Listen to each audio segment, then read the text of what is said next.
Hello friends, आज हम लोग पढ़ेंगे Hindu minority and guardianship act. छोटा सा एक्ट है। इससे पहले हम लोगों ने हिंदू मैरिज एक्ट ऑलरेडी पढ़ लिया है। इसके बाद से हिंदू सक्सेशन एक्ट, ये दोनों एक्ट हम लोगों ने ऑलरेडी कवर कर लिए हैं। सेम जैसे कि हमें जब भी पढ़ेंगे तो हिंदू मैरिज एक्ट के साथ मिला करके पढ़ेंगे, क्योंकि कुछ प्रोविजन है जो डिफिनीशन क्लॉज में है या एप्लीकेशन पे बात करती है, तो वो सेम वही है जो हम हिंदू मैरिज एक्ट में पहले पढ़ चुके हैं, तो वो सेम रहेगा। ओवरव्यू की बात करें तो नाम से ही पता चलता है माइनॉरिटी एंड गार्जियनशिप एक्ट, तो माइनॉरिटी के पर्पस के लिए बनाया गया है और गार्जियनशिप कैसे चलेगी पता उसके लिए बताया गया है। एक्ट नंबर 32 है 1956 का। इन्फोर्समेंट डेट, ये इंपॉर्टेंट है, ये प्रीलिम्स में पूछा भी गया है। इन्फोर्समेंट डेट है 25 अगस्त 1956। टोटल 13 सेक्शंस है। चैप्टर में कोई भी नहीं है, तो इसमें कोई भी चैप्टर नहीं है।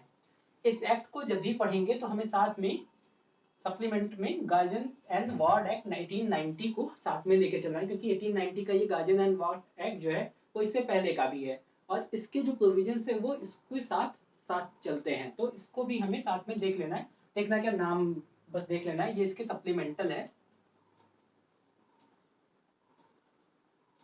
इसके सप्लीमेंटल एक्ट है। ओके, स्टार्ट करते हैं सेक्शन के अकॉर्डिंग। तो आसान सा है। सेक्शन 1 ये बताता है टाइटल, वेरी शॉर्ट टाइटल और एक्सटेंड। तो ऑब्वियसली इस वक्त इसका नाम है Hindu minority and guardianship act 1956। Whole of India पे इसका एप्लीकेशन होता है, तो होल ऑफ इंडिया पे एप्लीकेशन होता है इसका। और ये होल ऑफ इंडिया वही जम्मू कश्मीर रीऑर्गेनाइजेशन और एक्ट के बाद से आया है 31 अक्टूबर 2019 से। इसमें जो इम्पोर्टेंट सेक्शन है वो है सेक्शन 2। सेक्शन 2 ये इंपॉर्टेंट है। सेक्शन 2 से हमें क्या पता चलता है, ये सीधा सीधा कहता है act supplemental to guardian and wards act 1890 या एक्ट नंबर 8। तो ये जो गार्जियन एंड वार्ड्स एक्ट है ये एक्ट नंबर 8 था 1890 का। तो ये जो एक्ट है ये इसके सप्लीमेंटल है, सप्लीमेंटल है वही गार्जियन एंड वार्ड्स एक्ट के, जिसके सप्लीमेंटल में आता है। फिर आएंगे application of the act. Section 3, section 3 बात करता है एप्लीकेशन क्या होगा।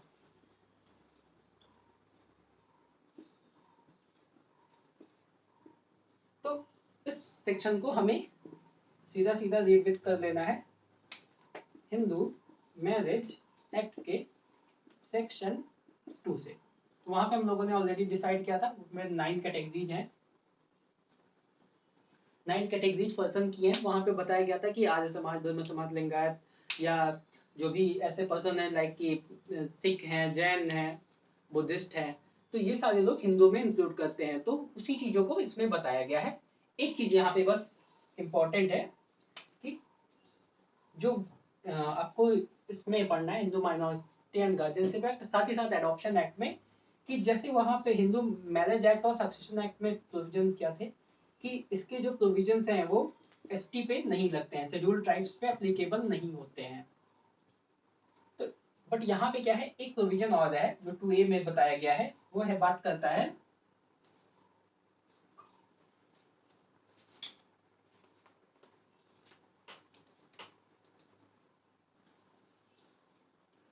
रिनोकेंट्स ऑफ पौंडीचेरी, क्योंकि यूटी है, तो यूटी में जो पौंडीचेरी वहां के जो रिकोनेंट्स हैं वहां पे उनके ऊपर भी इस एक्ट का एप्लीकेशन नहीं होता है। तो एप्लीकेबिलिटी की बात करें तो बाकी हिंदू पे लगेगा, हिंदू की जो भी कैटेगरी है सब पे लगेगा, लेजिटिमेट हो इलेजिटिमेट सब पे लगेगा, सेम प्रोविजंस है। बट यहाँ पे शेड्यूल्ड ट्राइब्स पे एप्लीकेबल नहीं होगा और रिनोकेंट्स ऑफ पौंडीचेरी पे भी एप्लीकेबल नहीं होगा। ये वाले प्रोविजन पूछे भी गए हैं एग्जाम में, ये 2A वाला। तो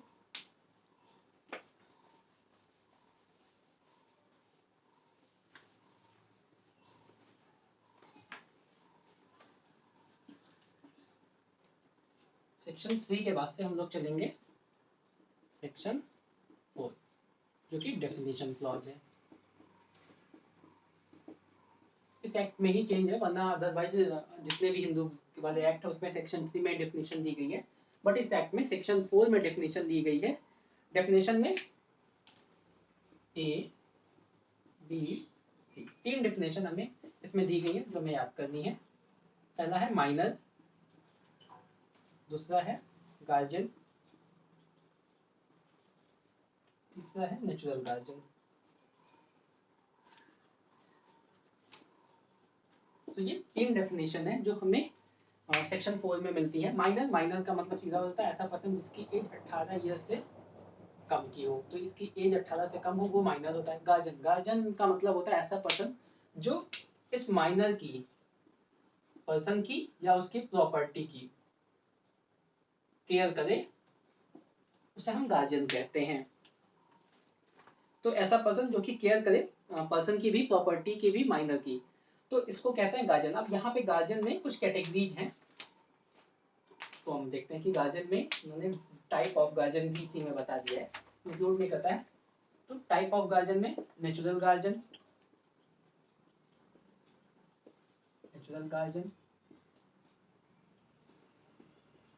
guardian appointed by will of father, इसको टेस्टामेंट्री गार्जियन भी कहते हैं।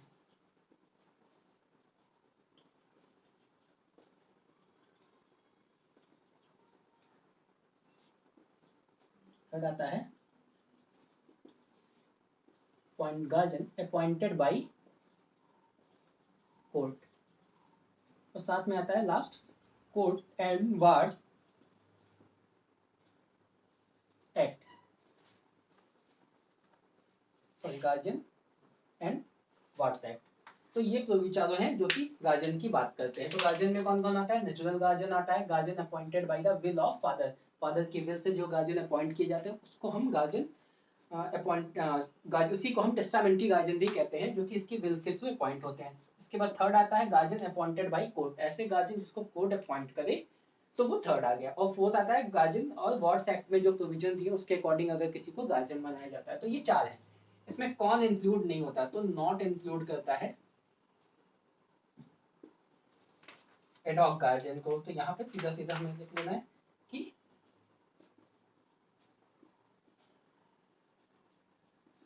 एडहॉक गार्जियन को ये इंक्लूड नहीं करता है। तो एडहॉक गार्जियन जैसा यहाँ पे कोई भी प्रोविजन नहीं है। ये प्रीलिम्स में ज्यादा पूछता भी कि एडहॉक गार्जियन इसमें दे देगा, एमसीक्यू में एडहॉक गार्जियन उसमें माना जाता है। तो एडहॉक गार्जियन से रिलेटेड यहाँ पे प्रोविजंस नहीं है। फिर फोर्थ आता है नेचुरल गार्जियन। नेचुरल गार्जियन कौन है? तो नेचुरल गार्जियन जो कि सेक्शन 6 में डिफाइन किया गया है वही हमारा नेचुरल गार्जियन है। तो ये हो गया सेक्शन 3 के according definition clause complete, sorry section 4 के अकॉर्डिंग डेफिनेशन क्लॉज कंप्लीट हो गया। अब हम लोग चलेंगे सेक्शन 5। सेक्शन 5 सीधा सीधा सेक्शन 5 तो पढ़ना ही नहीं है, वो तो ओवरराइडिंग इफेक्ट की बात करता है। अब हम लोग चलेंगे सेक्शन 6। सेक्शन 6 बात करता है नेचुरल गार्जियन की।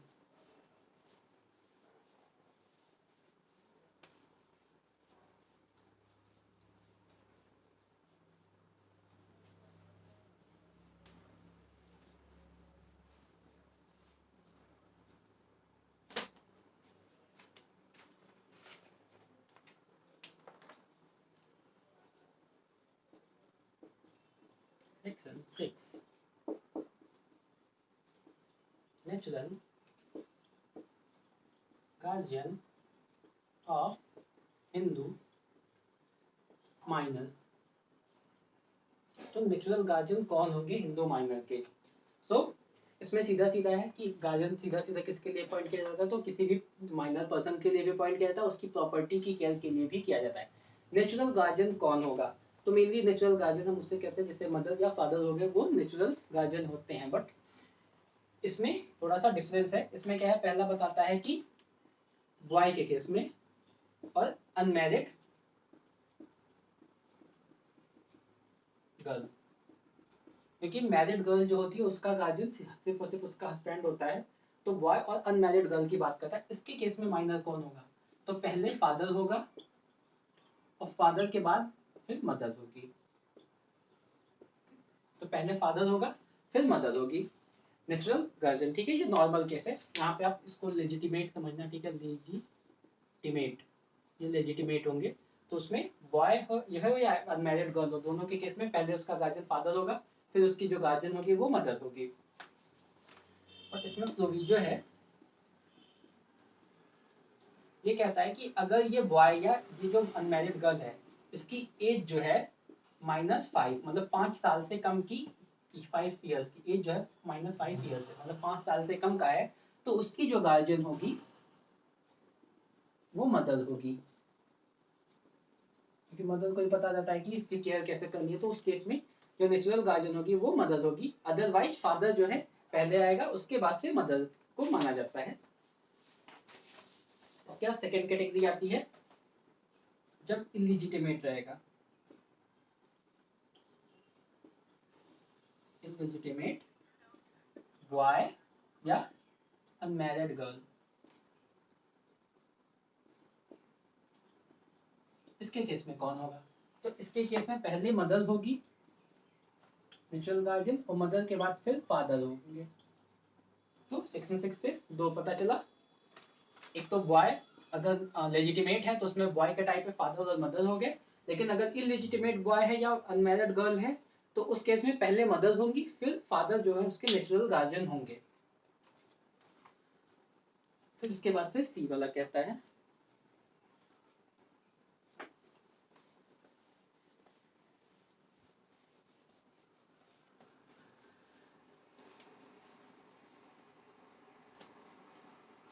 सी वाला क्लॉज कहता है कि मैरिड माइनर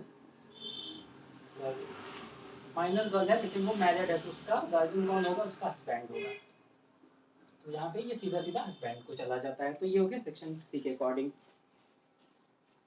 बट इसमें एक्सेप्शन दिया है,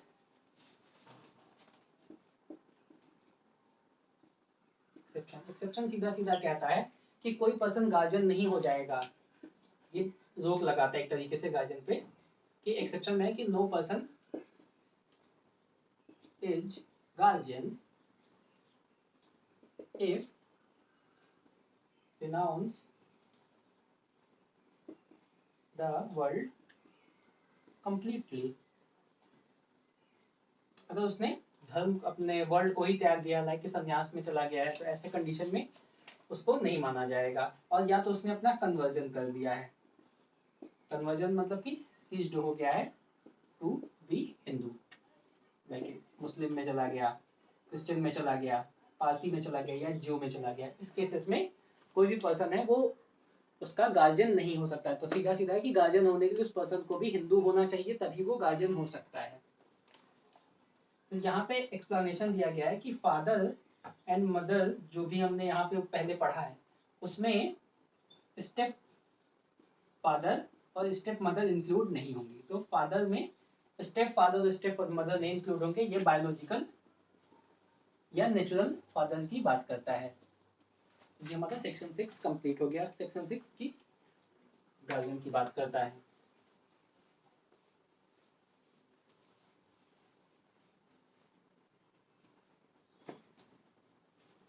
फिर आते हैं सेक्शन 7। सेक्शन 7 सीधा सीधा कहता है कि नेचुरल गार्जियन कौन होगा? एडॉप्टिव सन का और डॉटर का। तो एडॉप्टिव सन के केस में या एडॉप्टिव डॉटर के केस में नेचुरल जो गार्जियन होते हैं वो उसके एडॉप्टिव फादर और एडॉप्टिव मदर हो जाती हैं। तो सेक्शन 7 एडॉप्टिव के केस में क्या होगा? अगर किसी बच्चे को एडॉप्ट किया गया है तो उस केस में एडॉप्टिव फादर पहले होंगे, फिर आएगी एडॉप्टिव मदर। तो सेक्शन 7 कहता है एडॉप्शन से अगर किसी चाइल्ड को अडॉप्ट किया गया तो उसकी जो गार्जियन होंगे वो एडॉप्टिव फादर होंगे, और एडॉप्टिव फादर के बाद एडॉप्टिव मदर होंगे।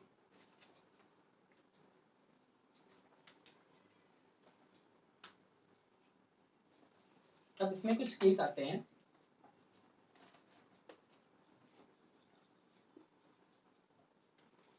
गीता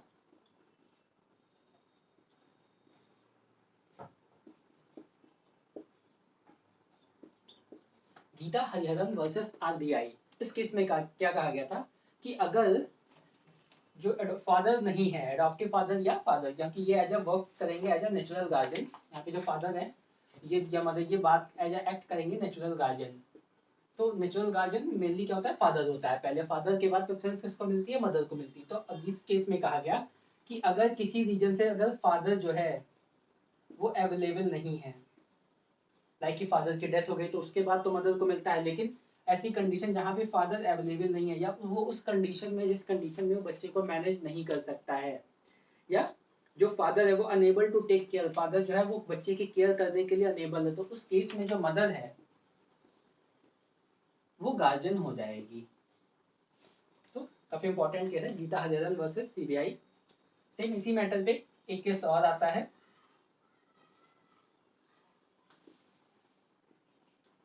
जीजा बाई विठ्ठलराव, जीजाबाई विठ्ठलराव वर्सेस पठान खान। तो सेम मैटर पे ये वाला भी केस है, इसमें भी यही कहा गया था कि अगर वुमेन, अगर हस्बैंड जो है वो या फादर जो है वो कैपेबल नहीं है, तो उस केस में क्या होगा कि जो मदर है उसको कंसीडर किया जाएगा नेचुरल गार्जियन, या एब्सेंस ऑफ फादर के केस में भी मदर को ही नेचुरल गार्जियन ट्रीट किया जाएगा। फिर सेक्शन 7 में बताता है कि नेचुरल गार्जियन जो होते हैं, अब इनकी पावर की बात करता है कि नेचुरल गार्जियन वर्क कैसे करेंगे। सेक्शन 8, अब ऑब्वियसली से नेचुरल गार्जियन बन गया तो उनको कुछ पावर भी मिलेगी। तो सेक्शन 8 ये बताता है पावर नेचुरल गार्जियन की।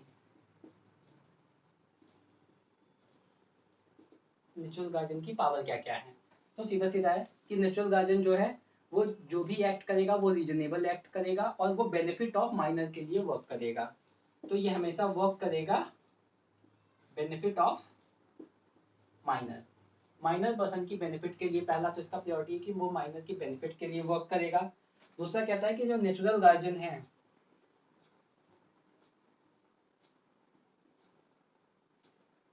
अब चाइल्ड के पास ऐसे, मतलब जो भी माइनर चाइल्ड है उसके पास अगर ऐसी कोई प्रॉपर्टी है, तो उस प्रॉपर्टी के केस में without permission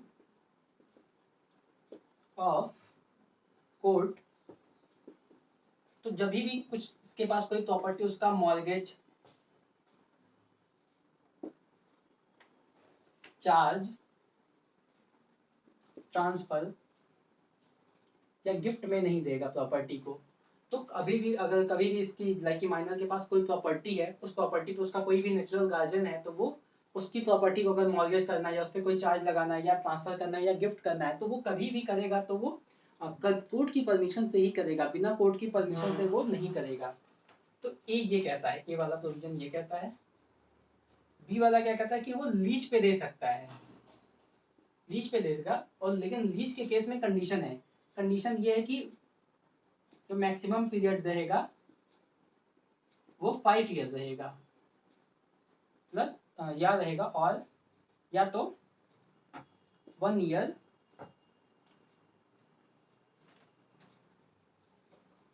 attaining majority.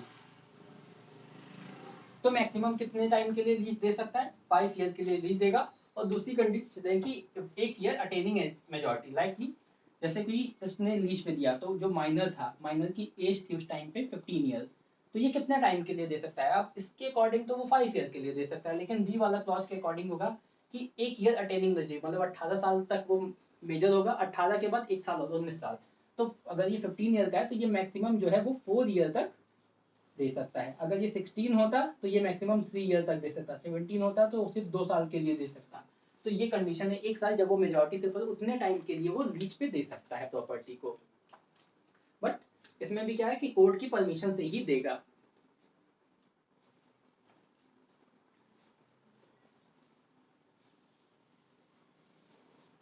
Power में और देखते हैं क्या क्या आएगा। तो पावर में है कि अगर माइनर, अरे गार्जियन जो है अगर प्रॉपर्टी को किसी को सेल कर देता है, या किसी को दे देता है, मतलब फर्स्ट और सेकेंड में 8 के क्लॉज 1 में या 2 में, अब जब ये गार्जियन किसी को प्रॉपर्टी सेल करता है, ट्रांसफर कर सकता है, तो उस केस में वो वॉइडेबल होगा।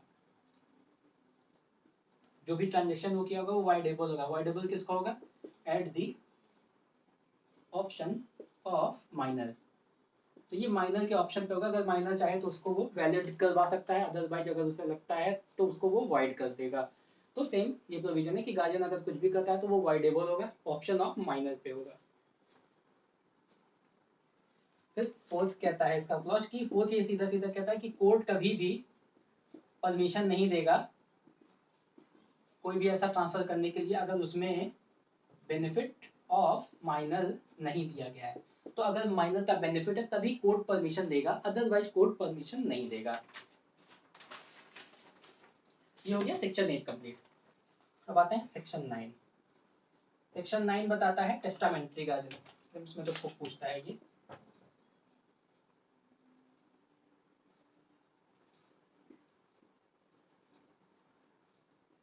टेस्टामेंट्री गार्जियन, टेस्टामेंट्री गार्जियन कौन होते हैं? ऐसा कोई पर्सन जिसको कि जो फादर है या मदर है लड़के के या लड़की के फादर या मदर है, वो जब अपनी विल के थ्रू किसी पर्सन को अपॉइंट कर देते हैं तो उसे हम टेस्टामेंट्री गार्जियन कहते हैं। तो ऐसे गार्जियन तब एक्ट करते हैं जब इसके फादर या मदर जो भी है उनकी डेथ हो जाती है।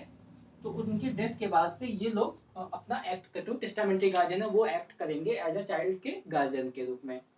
तो सीधा सीधा कि इनका जो अपॉइंटमेंट होता है वो विल के थ्रू होता है। विल कौन बनाएगा? या तो फादर या सॉरी यहाँ पे फादर या मदर। और ये एक्ट तब करेंगे जब उनकी डेथ हो जाएगी, उसके बाद ये एक्ट करेंगे। सेक्शन 9 हमारा हो गया टेस्टामेंट्री गार्जियन।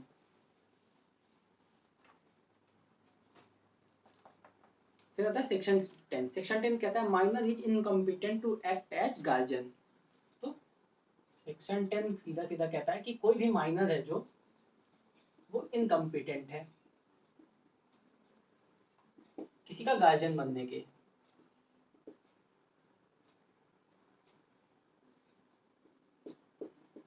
तो माइनर जो पर्सन है वो किसी का गार्जियन नहीं बन सकता है। तो सेक्शन 10 इतना ही कहता है कि कोई पर्सन जो कि माइनर है वो एक इनकॉम्पिटेंट है, मतलब जो खुद ही मेजर नहीं है, वो किसी का माइनर है, वो किसी का गार्जियन कैसे बनेगा? क्योंकि गार्जियन के लिए कंडीशन क्या है कि 18+ होना चाहिए, मेजर होना चाहिए, ये सारी कंडीशन है। तो ये इनकॉम्पिटेंट होता है। लेकिन अगर हम इसको हिंदू एडॉप्शन और मेंटेनेंस एक्ट इसके अकॉर्डिंग पढ़ें तो यहाँ पे दो केसेस में एक्सेप्शन है। एक्सेप्शन ये है कि किस केस में कोई माइनर है वो गार्जियन बन सकता है। जो एक्सेप्शन में क्या आएगा कि माइनर जो है वो गार्जियन बन सकता है।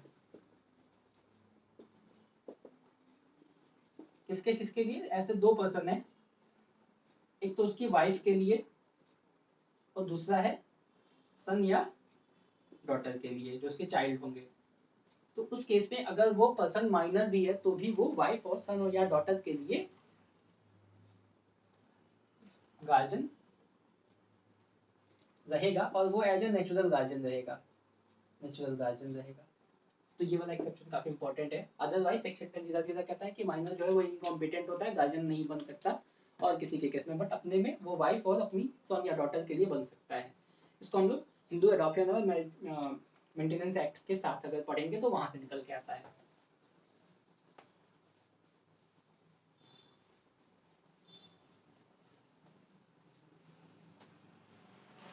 अगला आता है सेक्शन 11। सेक्शन 11 ये बात करता है डी फैक्टो गार्जियन।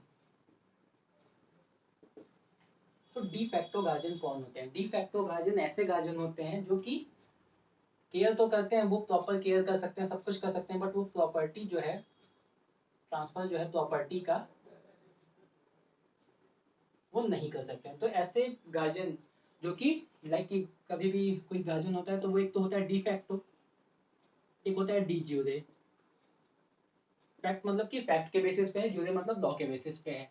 तो जब लॉ के बेसिस पे किया जाता है तब तो उसे हर एक पावर होती है, बट डी फैक्टो के केस में वो कभी भी माइनर की प्रॉपर्टी को ट्रांसफर नहीं कर सकते, वो उसको बस एज अ रीजनेबल केयर कर सकता है। तो सेक्शन 11 डी फैक्टो गार्जियन की बात करता है। सेक्शन 12 कहता है गार्जियन कब अपॉइंट नहीं होंगे। तो सेक्शन 12 ये बताता है गार्जियन को अपॉइंट करने की जरूरत नहीं होती है, अपॉइंट नहीं होंगे। तो ये ठीक है, नॉट अपॉइंट होंगे। तो किस केसेस में गार्जियन अपॉइंट नहीं होंगे? अगर माइनर का इंटरेस्ट है अनडिवाइडेड हिंदू जॉइंट फैमिली में, तो अगर इंटरेस्ट है माइनर का इंटरेस्ट है Hindu undivided Hindu joint family में या कोपाशनरी प्रॉपर्टी में,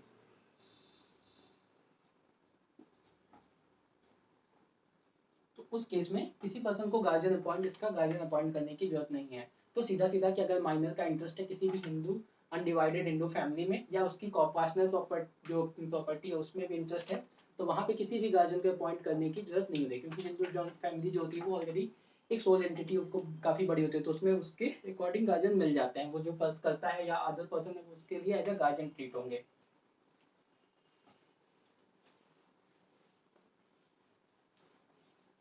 लास्ट आते हैं सेक्शन 13। तो लास्ट सेक्शन है सेक्शन 13। सीधा सीधा कहता है कि जो वेलफेयर ऑफ माइनर, ये क्या होगा? पैरामाउंट कंसिडरेशन होगा।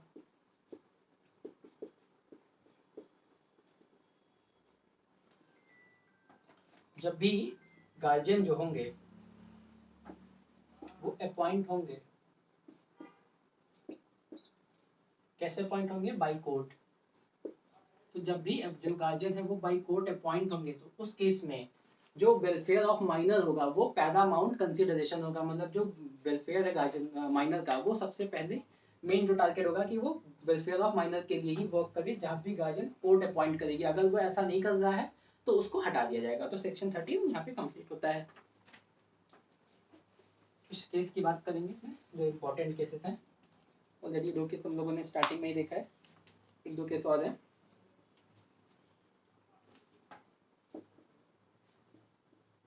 Hanuman Prasad Pandey versus mister Bobby. तो ये केस है, ये केस सीधा सीधा गार्जियनशिप से डील करता है। Hanuman Prasad Pandey versus mister Bobby, ये वाला केस है। दूसरा है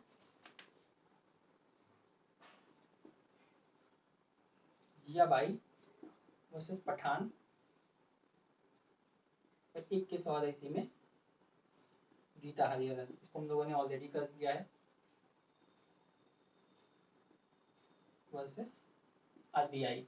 इन दोनों केस में क्या कहा गया था कि अगर फादर है अलाइव है तो भी और नॉट कैपेबल है, तो उस केस में जो मदर होगी वो लीगल यहाँ पे नेचुरल गार्जियन की तरह एक्ट करेगी। तो जियाबाई वर्सेस पठान और गीता हरिहरन वर्सेस आरबीआई के केस में ये डिसाइड किया कि अगर फादर अलाइव है फिर भी अगर वो इस कंडीशन में है कि वो बच्चे को केयर नहीं कर सकता, उसको नहीं देख सकता, तो उस केस में जो मदर होंगी वो as a natural guardian act करेंगी। फिर एमसीक्यू में बहुत बार पूछता भी है कि कौन इसमें किसी भी चाइल्ड का नेचुरल गार्जियन कौन होगा। तो फादर जो है वो हमेशा एक नेचुरल गार्जियन होता है। फादर के बाद कौन आती है? मदर आती है। बट इस केसेस में क्या होगा कि mother as a natural guardian यूज रहेगी। इलिजिटिमेट में जस्ट अपोजिट हो जाता है। So thank you.